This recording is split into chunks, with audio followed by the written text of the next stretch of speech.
ஆன்மீக அருணியர்களுக்கு வணக்கம். நான் டாக்டர் தீபா அதலால் இன்றைக்கி நம்ம என்ன டாபிக் பற்றி டிஸ்கஸ் பண்ண போகிறோம் அப்படின்னா சனி பெயர்ச்சி பலன்கள் தாங்க பார்க்க போகிறோம். என்னம்மா இது உங்கள் பதிவே நாங்கள் பார்த்துருக்கோம். சனி பெயர்ச்சி ஆல்ரெடி சனி பகவான் பெயர்ச்சி ஆகிட்டார். அந்த பலன்கள்லாம் நாங்கள் பார்த்துட்டோமே. நிறைய ஜோதிடர்கள் சொன்னாங்க, நீங்களும் சொன்னீங்களே அப்படின்னா உண்மைதாம்மா.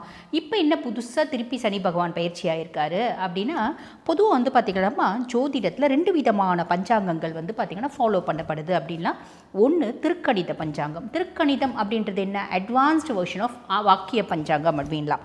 இந்த வாக்கிய பஞ்சாங்கம், திருக்கணித பஞ்சாங்கம் அப்படின்னு 2 விதமாக பஞ்சாங்கங்கள் ஃபாலோ பண்ணப்படுது. இந்த வாக்கிய பஞ்சாங்கம் அப்படின்றது என்ன? நம்மளோட ரிஷிகளும் முனிவர்களும் முன்னோர்களும் பயன்படுத்திய பஞ்சாங்கம். அதுதான் பார்த்திங்கன்னா வாக்கிய பஞ்சாங்கம். இன்றளவும் நவகிரக ஸ்தலங்களில் கடைபிடிக்கப்படுறது எது அப்படின்னா வாக்கிய பஞ்சாங்கம் தான். ஆக திருக்கணித பஞ்சாங்கம் பிரகாரம் 29 மார்ச் 2025 பார்த்திங்கன்னா சனி பகவான் கும்பத்துலேருந்து மீனத்துக்கு பயிற்சி ஆகிட்டார். ஆனால் வாக்கிய பஞ்சாங்கம் பிரகாரம் 6/3/2026 தான் கும்பத்துலேருந்து மீனத்துக்கு பயிற்சி ஆகிறார்.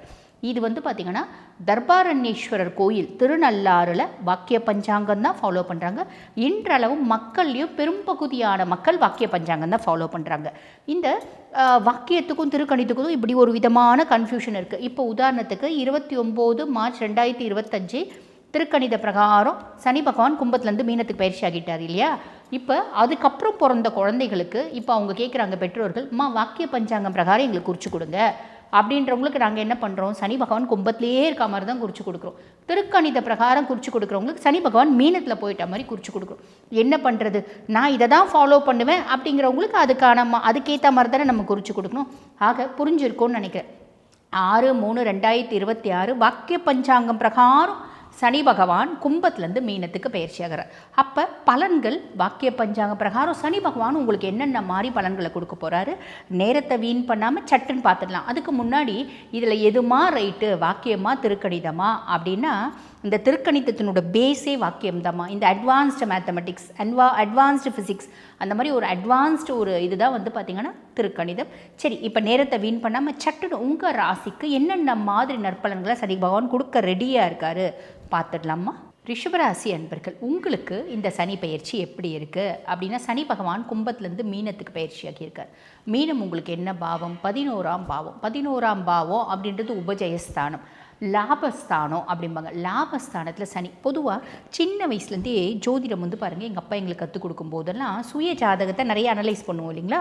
அனலைஸ் பண்ணும்போது இந்த ஜாதகத்தில் பார்க்கன்னு 11ல் ராகு இருக்கான். அப்போ இவங்க எப்படி சம்பாதிப்பாங்க? முட்டையாக சம்பாதிப்பாங்க. இந்த ஜாதகத்தில் பார்க்கன்னு 11ல் சனி இருக்கான். இவங்க எப்படி சம்பாதிப்பாங்க? இவங்க ஒரு சுய தொழில் செய்கிறாங்க அப்படின்னா எப்படி லாபம் வரும்? ராகு இருக்கவும் முட்டையாக லாபத்தை எடுப்பானா. ஆனால் சனி இருக்கவன் கட்டுக்கட்டாக எடுப்பானா. அதே உழைப்பு இவன் போட்டாலும். அப்படின்னா என்ன அர்த்தம்? சனி கிள்ளி கொடுப்பான், ராகு அள்ளி கொடுப்பான் அப்படின்ற மாதிரி எக்ஸ்பிளைன் பண்ணுவார், புரிய வைப்பார். ஆக இந்த லாப சனி என்ன பண்ணுவான்? நீ எந்த அளவுக்கு வேலை செய்கிறோம், எந்த அளவுக்கு ஹார்ட் ஒர்க் பண்ணுற, அதுக்கான லாபத்தை எல்லளவும் குறையாமல் நான் கொடுப்பேன் அப்படின்பா. அதுதான் உன்னோட கேரக்டர், புரியுதுங்களா? அப்போ லாபஸ்தானத்தில் சனி இருக்கான் அப்படின்னும் போது நம்ம ஸ்மார்ட் ஒர்க் செஞ்சால் சக்ஸஸ் ஆகுமா, ஹார்ட் ஒர்க் செஞ்சால் சக்ஸஸ் ஆகுமா அப்படின்னா ஹார்ட் ஒர்க் செய்யணும். இல்லைன்னா smart work plus hard work ரெண்டும் செய்யணும். ஸ்மார்ட் இன்டெலிஜென்ஸ் ரொம்ப ஸ்மார்ட்டாக வச்சு ஹார்ட் ஒர்க் பண்ணுறோம் அப்படின்னும் போது சக்ஸஸ் ஆகிடும் அப்படின்றது நிதர்சனமான உண்மை. ஆக ரிஷபராசி என்பர்கள் ரொம்ப நாள் கழித்து, ரிஷபத்துக்கு பெருசாக எப்பயுமே நேரமும் காலமும் சந்தர்ப்பமும் சூழ்நிலையும் நாளும் கோளும் நட்சத்திரமும் நல்லா இருக்கா அப்படின்னா எனக்கு தெரிஞ்சு கிடையாதுங்க. பல வருடங்களாக ரிஷபத்துக்கு கஷ்டம்தான், பிரச்சனைகள் தான். காலையில் சிரித்தாங்கன்னா மத்தியானம் வருத்தப்படுவாங்க, நைட்டு அழுவாங்க அப்படின்லாம். இதுதான் ரிஷபம். அப்படிப்பட்ட ரிஷபராசி என்பர்களுக்கு ஏதோ அத்தி பூத்தா மாதிரி ரொம்ப நாள் கழித்து ஒரு விடிவு காலம் அப்படின்லாம் சனி கொடுக்க போகிறான் நம்மளுக்கு. சனி கொடுக்க எவர் தடுப்பார்? சனி நிறைய கொடுத்துருக்கானே, அதெல்லாம் கெட்டதுமா, இப்போ நல்லது கொடுக்க போகிறான். சனி கொடுக்க எவர் தடுப்பார் அப்படின்ற வார்த்தைக்கு ஏற்ற மாதிரி சனி நல்லது செய்யக்கூடிய பொசிஷனில் இருக்கான். ப்ராப்பராக நம்ம யூட்டிலைஸ் பண்ணிக்கணும், அதுதான் நல்லது. காற்றுள்ள போதே தூற்றிக்கொள்ளுங்க அப்படிம்பாங்க பார்த்திங்களா? அந்த மாதிரி இந்த 2.5 வருஷம் ரிஷபத்துக்கான வருஷம் ப்ராப்பராக யூட்டிலைஸ் பண்ணிக்கிறீங்க அப்படின்னா ஒரு பெரிய பேக்கப் அப்படின்றது வச்சுக்க முடியும். ஆக லாப சனி, பொதுவாக சனி பார்த்திங்கன்னா உங்களுக்கு 9 மற்றும் 10க்கு அதிபன். அதாவது பாக்கியஸ்தானத்துக்கும் அவன் தான் அதிபன், தொழில் ஸ்தானத்துக்கும் அவன் தான் அதிபன். பாக்கிய அதிபதி, தொழில் ஸ்தானத்துக்கு அதிபன், விதி கிரகம், தர்ம கர்மாதிபன் லாபஸ்தானத்தில் வந்து உட்காரும்போது என்னென்ன மாதிரி பலன்களை கொடுப்பான் அப்படின்றது சொல்லிவிட்டு, அதுக்கும் மேலே உங்களோட மூத்த சகோதர சகோதரிகளோட ஒரு முழு ஆதரவு அப்படின்றது கிடைக்கும். அதே மாதிரி நண்பர்களோட ஆதரவு, நண்பர்களோட சப்போர்ட் அப்படின்றது கிடைக்கும். இதெல்லாம் ஒரு பெரிய ப்ளஸ். சனியினோட பார்வை அப்படின்றதுக்குமா அது வந்து பாருங்கள், உங்களோட சுயஸ்தானத்தை சனி பார்க்குறான். சுயஸ்தானத்தை சனி பார்க்குறா அப்படின்னும்போது ஒரு விட்டேத்தியான ஒரு ஃபீலிங் இருக்கும். மந்த நிலை அப்படின்றதுக்கு ரிஷபத்துக்கு எப்போ பாரு விட்டேத்தியான ஃபீலிங்கு, ஃப்ரஸ்ட்ரேஷனு, ஸ்ட்ரெஸ்ஸு, இரிட்டேஷன், ஏண்டா இப்போ பிறந்தோம் அப்படின்ற எண்ணம் நிதர்சனமாக ஒவ்வொரு ரிஷபமும் அனுபவிக்கக்கூடிய விஷயந்தான். ஆனால் அப்படி ஏன் அவங்களுக்கு வருது? ரொம்ப எளிமையான விஷயமா, உண்மையான அன்பை எதிர்பார்க்குறவங்க நீங்கள். உண்மையான அன்பை நம்மெல்லாம் எதிர்பார்க்குறோம் அப்படின்போது உலகத்துலேயே அப்படி பஞ்சம் நமக்கு எங்கேருந்து கிடைக்க போகுது? அப்போ அந்த உண்மையான அன்பு, காதல், ரொமான்ஸு, லவ் இது எல்லாத்தையும் நம்ம மூட்டை கட்டி வச்சுட்டு இந்த காலகட்டம் நம்ம முன்னேறத்துக்கான காலகட்டம் அப்படின்றத தெளிவாக புரிஞ்சுட்டு நீங்கள் ஹார்ட் ஒர்க் பண்ணுறீங்க அப்படின்னா உங்களோட டெஸ்டினி அடைஞ்சிடலாமா? இந்த ஃப்ரஸ்ட்ரேஷன், ஸ்ட்ரெஸ்ஸு, அதே மாதிரி மந்த நிலை, உடல் அளவுலையும் சரி மனதளவுலையும் சரி ஒரு மந்த நிலை அப்படின்றது மேலோங்கும். இந்த மந்த நிலையெல்லாம் நம்ம ஓவர் கம் பண்ணிவிட்டு நம்ம பாட்டுன்னு உழைக்கிறோம் அப்படின்னா சக்ஸஸ் அப்படின்றது கிடச்சிடுமா? இன்னொன்று ஈகைத்தன்மை அப்படின்றது ஜாஸ்தி வரும். பொதுவாகவே ரிஷபத்துக்கு ஈகைத்தன்மை அப்படின்றது ஜாஸ்தி உண்டு. யாராவது ரொம்ப கஷ்டப்பட்டாங்களோ, கண்ணில் தண்ணி வச்சாங்களோ, பாவப்படுற ஒரு பர்சன்ஸை பார்த்தா நம்மளறியாமல் நம்ம அவங்களுக்கு ஏதாவது ஹெல்ப் பண்ணலான்னு தோணும்.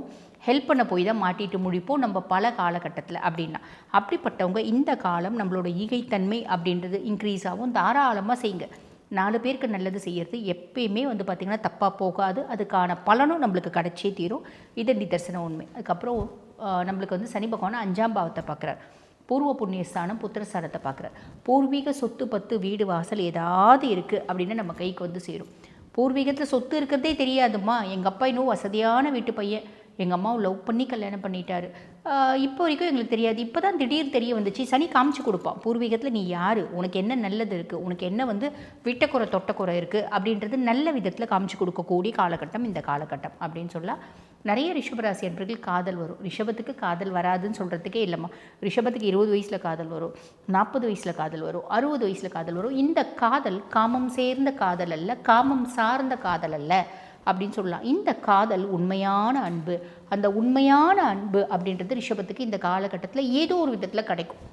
ஒன்று பிள்ளைங்க ரீதியாக, இல்லை நட்பு ரீதியாக, இல்லைனா கணவன் என்னம்மா சாப்பிட்டியா ஒத்த வார்த்தை கேட்டால் போதும் ரிஷபத்துக்கு கடகத்துக்கலாம்லாம். ஆக அந்த உண்மையான அன்பு. கடைசி ஒரு டாக் வச்சுட்டுருக்கீங்க அப்படின்னா அந்த டாக் உங்களுக்காக உயிரை விடும்.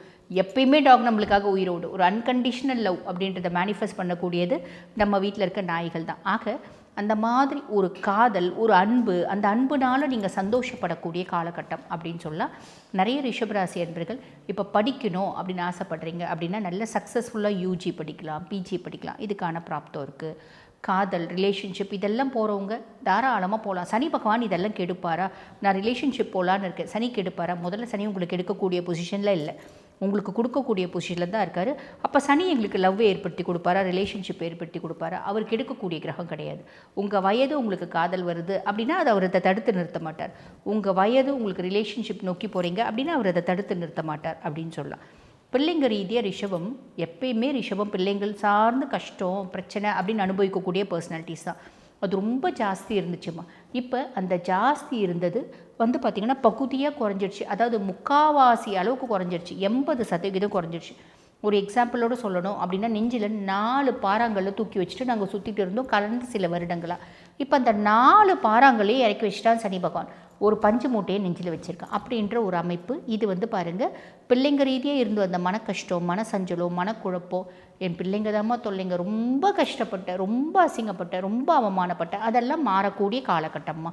8ஆம் பாவத்தை பார்க்குறா. மரபு வழி சொத்துக்கள் ஏதாவது இருக்குது அப்படின்னா உங்கள் கைக்கு வந்து சேரும். ஹிடன் ரிலேஷன்ஷிப் ஒன்று இருந்துச்சுமா. மறைமுக உறவு முறை ஒன்று இருந்துச்சு. அந்த மறைமுக உறவு முறை என்னை எப்போ பாரு ட்ராப் பண்ணிகிட்டே இருக்குது. உன்னை வந்து வெளியே வந்து நீ யாருன்றதை நான் காமிச்சு கொடுப்பேன் அப்படின்னு என்னை வந்து பார்த்திங்கன்னா ஒரு பிளாக்மெயில் பண்ணுற மாதிரி மென்டலி என்னை இரிட்டேட் பண்ணிகிட்டே இருந்துச்சு. இப்போ அதுவாக காணாமல் போயிடும் அப்படின்னு சொல்லலாம். ஆக ரிஷபராசி அன்பர்கள் சனியினோட பார்வை 1, 5, 8 பார்க்குறதுனால இந்த மாதிரி நிறைய நல்ல விஷயம் அப்படின்றது நடக்க தான் செய்யும். அதுக்கும் மேலே ரிஷபம் இந்த காலகட்டம் நீங்கள் ஹவுஸ் ஒய்ஃபாக, தயவு செஞ்சு ஹவுஸ் ஒய்ஃப் அப்படின்றதே வேண்டாம். யார் நீங்கள் ரிஷபம் 40 வயசு பெண்களாக இருந்தாலும் சரி, 50 வயசு பெண்களாக இருந்தாலும் சரி, 60 வயசு பெண்களாக இருந்தாலும் சரி, age is just a number அப்படின்றது ஞாபகம் வச்சுக்கோங்க. எப்பயுமே இளமையாக இருக்கணும்னு ஆசைப்படக்கூடியவங்க ரிஷபராசி என்பர்கள். நான் எப்பயுமே உடலளவில் நாங்கள் வந்து பார்த்திங்கன்னா முதியவர்களாக ஆனாலும் மனதளவில் நாங்கள் இன்னும் இளமையாக தான் இருக்கிறோம் அப்படின்ற எண்ணம் ரிஷபத்துக்கு உண்டு. அப்படிப்பட்ட ரிஷபராசி என்பர்கள் இந்த காலகட்டத்தில் உங்களோட சுய ஜாதகத்தை பாருங்கள், உங்களோட தொழில் ஸ்தானத்தை பாருங்கள். என்ன தொழில் செஞ்சால் உங்களுக்கு சக்ஸஸாக இருக்கும், என்ன தசை நடக்குது, அதை பொறுத்தும் நீங்கள் என்ன தொழில் செஞ்சால் சக்ஸஸ் ஆவீங்க அப்படின்றத நல்லா அனலைஸ் பண்ணுங்கள். போங்கம்மா என்னத்தம்மா தொழில் செய்கிறது, ஒரு சின்ன அளவிலாவது நீங்கள் தொழில் அப்படின்றது செய்யுங்க. ஒவ்வொரு ரிஷபமும் ஒரு தொழில் அதிபர் ஆகணும். அதுக்கான காலகட்டம் இந்த காலகட்டம். யாருமே ஹவுஸ் ஒய்ஃப் அப்படின்றது சொல்லக்கூடாது, ஞாபகம் வச்சுக்கோங்க. ஆக நோ ஹவுஸ் ஒய்ஃப் இன் ரிஷபம் அப்படின்னு சொல்லிக்கலாம். ஆக எல்லாருமே ஒரு சின்ன அளவிலாவது ஒரு தொழில் செஞ்சு சம்பாதிக்க பாருங்கள். சனி சப்போர்ட்டிவாக இருக்கா, ஞாபகம் வச்சுக்கோங்க. சரிம்மா, எங்களுக்கு வழிபாடுன்னு ஏதாவது இருக்காமா அப்படின்னு சொன்னால் சனி ரொம்ப எக்ஸலண்ட்டாக இருக்கா. இருந்தாலும் ரிஷபத்துக்கு வழிபாடு அப்படின்போது இந்த காலகட்டம் நம்ம மைஷாசுர மர்தினி ஸ்லோகம் அப்படின்னு இருக்குது. அம்பிகை வழிபாட்டிலேயே முக்கியமாக மைஷாசுர மர்தினி ஸ்லோகம். ஐகிரி நந்தினி நந்தித மேதினி விஸ்வ வினோதினி நந்தனுதே அப்படின்னு வரும். நம்ம தூக்கத்திலேயே எழுந்து படித்தா கூட இந்த மந்திரத்தை நம்ம பாராயணம் பண்ணும்போது நம்மளுக்கு உத்வேகம் அப்படின்றது வரும். எனர்ஜி லெவல் வேறு மாதிரி இருக்கும். இந்த மந்திரத்தை நீங்கள் பாராயணம் பண்ணுங்கள். இது எதுக்கு அப்படின்னா ரிஷபம் அப்பப்போ ஏமாந்து போகும், சோர்ந்து போகும். ரிஷபத்துக்கு டானிக்காக இந்த மந்திரம் இருக்கும் அப்படின்றத ஞாபகம் வச்சுக்கோங்க. ஆக இந்த சனி பயிற்சி எங்களுக்கு எவ்வளோமா பர்சன்டேஜ் கொடுப்பீங்க அப்படின்னா 95% எக்ஸலண்ட்டாக இருக்குது. வாழ்த்துக்கள்.